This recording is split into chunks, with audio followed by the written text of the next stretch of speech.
Upadangan kaninyo kamubong nga bala, balang nga naguluhan. Paagatiman sa lawas, bahande sa kaugmaon. Sa matag subang sa adlaw, hinabuhi pukaw, apan unsay pulos kung lawas mag-antaw.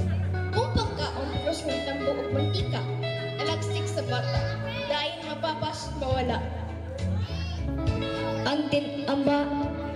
Ang tinuod nga bandi dili bulawan o salapi, kun dili lawas nga himsog, walay sakit nga dali, gatas utan prutas, brusa kanunay paningkamutan, kay kinihalad sa kaugmaon nga giandam.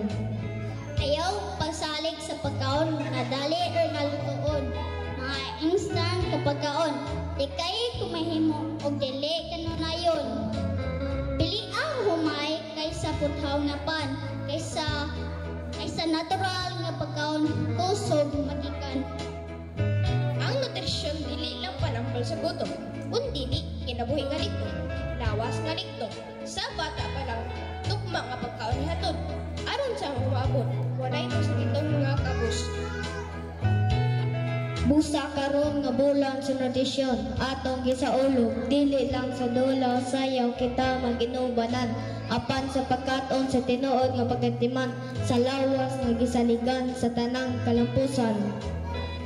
Pangandoy nga tambayan kagutong kakabos, pinaagi sa pagkaon nga himsog ug tukma nga busog. Kay ang bata nga busog sa husto nga pagkaon, maoy leaders kag maon, maoy paglaom sa nasyon.